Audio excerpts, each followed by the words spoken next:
जय श्री कृष्ण। मनीष जन्म पूर्व जन्मर हिसाब किपरि सुझाक पड़ी थाए आज एक सुंदर कथावस्तु आज अध्ययन करवा। प्रभुंक दरबार रे मनीष जन्म नहीं माने निश्चिंत पूर्व जन्मर किछि कर्म खराब आ भल ही थिबो, पाप आ पुण्य थिबो, जार फल आमको निश्चिंत सुझाक पड़ी थाए। जन्म जन्मर तप फल रे मनीष जन्म मिली थाए आमको, सेहीपरि जन्म जन्मर किछि कुकर्म मध्य आमको भोगिबाक पड़ी थाए मर्त्यमंडल रे। आज एक सुंदर विषय वस्तु आज अध्ययन करिबा। जदि वीडियोटी भल लगी थाए लाइक सब्सक्राइब करने को केबे भी भूलिबेनी, आउ सांग मानक संग शेयर करने को केबे भी भूलिबेनी। पाखरे थिबा बेल आइकन को निश्चिंत दबाइबे, जहाँ फल रे सर्वप्रथमे आपण एभली सुंदर सुंदर शिक्षणीय अध्ययन करि परिबे। मनीष जीवन रे जने राजा थिले, जे कि अति धार्मिक विचारवंत एवं ईश्वरंक भक्त मध्य थिले। से ठाकुरंक पई मंदिर निर्माण करी जने ब्राह्मण को एहार पुरोहित भाव में नियुक्ति मध्य करथिले। से ब्राह्मण जने अति गुणवान और धार्मिक व्यक्ति थिले एवं संतुष्ट व्यक्ति थिले। से राजा को कौनसी प्रकार अनुमोदन करू नथिले। राजा मध्य तांको स्वभाव रे अत्यंत संतुष्ट थिले। थरे से राजांक मंदिर रे पूजा करू करू 20 वर्ष बीती गला। यह भितरे से राजा को केबे भी कौनसी प्रश्न पचारि मध्य नथिले। राजांक घरे एक बालक जन्म होइथिला। राजा ताको उपयुक्त शिक्षा दे विद्वान करिथिले एवं जेतेबेले से बड़ हेले से तांको एक सुंदर राजकुमारी सह विवाह कराइले। जो दिन विवाह पर राजकुमारी को प्रसाद को अणागला, सेही दिन राजकुमारी को राति रे निद जमा आसिला ही नहीं। से एपटे एवं सेपटे बुलिबा आरंभ कले। से जेतेबेले सेही समय जेतेबेले बुलिबा को आरंभ करिथिले सेतेबेले तांको मन भीतर को गोटे प्रश्न उंकी मारिथिला। सेही समय जेतेबेले से देखिले, जेतेबेले तांको स्वामी को शज्या निकट रे पहुँचिले आउ सेठारे देखिले जे से गोटे हीरा और रत्न जड़ित खंडा अछि। जेतेबेले राजकुमारी खंडा को बाहर करिले, से तीक्ष्ण एवं बिजुली परि चमकुथिबा खंडा को देखिबा परे से बहुत डरी गले एवं भୟରେ खंडा तांको हाथरु खसी राजकुमारଙ୍କ बेक उपरे पड़ीगला। राजकुमार को मुंड कटि जाई से मृत्युवरण कले। राजकुमारी तांको स्वामी को मृत्यु रे शोक करने को लगिले। से ईश्वरଙ୍କ निकटरे प्रार्थना कले, प्रभु मो हठात एठारे किपरि पाप कली, मो स्वामी मो हाथ रे चलीगले। तुमे तो जानिछ प्रभु, किंतु मो एई कथा राजसभा कहि परिबि नाही, कारण यह मोर पितामाता एवं सासु ससुर को लज्जा बोध कराइब एवं मो कथा को केही विश्वास मध्य करिबे नाही। सकाळे जेतेबेले पुरोहित गाधैबाको आसीथिले, राजकुमारी तांको देखिबा परे विलाप करी शोक करिबा आरंभ करिदेले। ओहो, मो स्वामी को केही हत्या करी चलीगला। एठी लोक माने आसी एकत्रित हेले एवं राजा साहेब आसी तांको पचारिले, किए हत्या करिछि?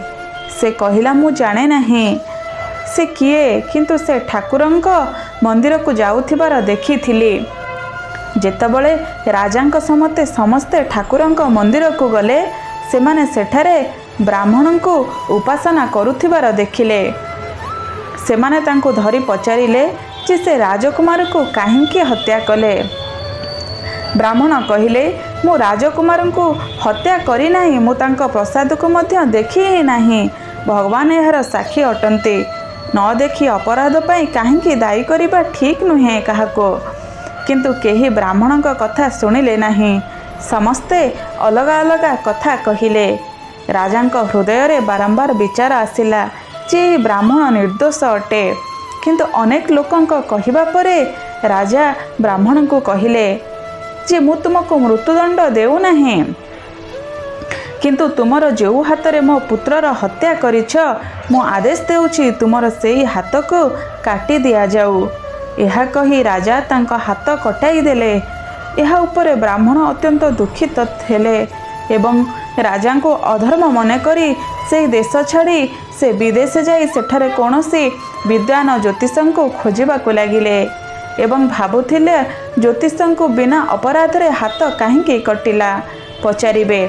तांको केही जणे कहिले जे जणे विद्वान ज्योतिष काशी रे रुहंती, तापरे से ज्योतिषଙ୍କ घरे जाई से पहुँचिले। सेतबेले ज्योतिषଙ୍କ घरे ज्योतिष नथिले, तेणु ब्राह्मण तांको पत्नी को पचारिले, माँ आपणक स्वामी ज्योतिष महाराज केउंठारे अछंती? तापरे से महिला बहुत असद असह्य दुर्व्यवहार कले। यह शुणे ब्राह्मण आश्चर्य होइगले एवं मने मने कहिबाकू लागिले जे मोर हाथ कटिबारे मु दायी नथिली। यार कारण पचारिबाकू मु आसीथिली, किंतु वर्तमान मु प्रथमे तांको अवस्था पचारिबी। एही समय ज्योतिष महाशय आसीगले एवं से घरे प्रवेश करिबा मात्रे तांको पत्नी तांको अनेक अपमानित शब्द कही अपमानित करिथिले। किंतु ज्योतिष नीरव रही शुणिले, तांको पत्नी को किछि कही नथिले। एहापरे ज्योतिष तांको सिंहासन रे आसी बसिले एवं ब्राह्मण को बसिथिबार देखि ज्योतिष तांको पचारिले, कुहंतु ब्राह्मण देवता काहेकि आसिले? कुहंतु ब्राह्मण देवता काहेकि आसीथिले? ब्राह्मण उत्तर देले जे मु मो विषय रे पचारिबाको आसीथिले, किंतु प्रथमे आपण कुहंतु जे आपणक पत्नी आपणको एते घृणा काहेकि करंती? आपण को एमिते असदाचरण करुछंती जाहाको के सहय करि परिबे नाही, किंतु आपण याको सहय किपरि करुछंती? ज्योतिष कहले, यार एक कारण अछि। ए मोर स्त्री नुहे, यह मोर कर्म। दुनिया रे जाहाको देख यथा भाई पुओ शिष्य पिता गुरु जहाँ सह आमे उचित जड़ित से माने आम कर्म अटे। ए मोर स्त्री नुह, ए मोर कर्म अटे एवं यह न भोगिले दिन कटिब नाही। तुमर जहाँ भल किंबा खराब कर्म तुमको तो ताहा निश्चिंत भोगिबाको पड़िब। न भोगी मु शह शह कोटि कल्प तरुरे चढ़िले मध्य कर्म आम पिछा छाड़िब नाही। सेतिपाई मु खुशी रे मोर कर्म भोगुछि एवं मो पत्नी को मध्य ताड़ना करू नाही, जहाद्वारा भविष्यत रे तांको मध्य परिणाम भोगिबाको न पड़ू। महाराज आपणक कर्म कौन थिला? ब्राह्मण पचारिले। ज्योतिष कहिले, मो पूर्व जन्म रे गोटे काऊ थिली एवं मो पत्नी गोटे गध थिले। तांको पिठी रे गोटे घा होइथिला। तांको से बहुत जंत्रणा होउथिला आउ से बहुत दुखित मध्य थिले।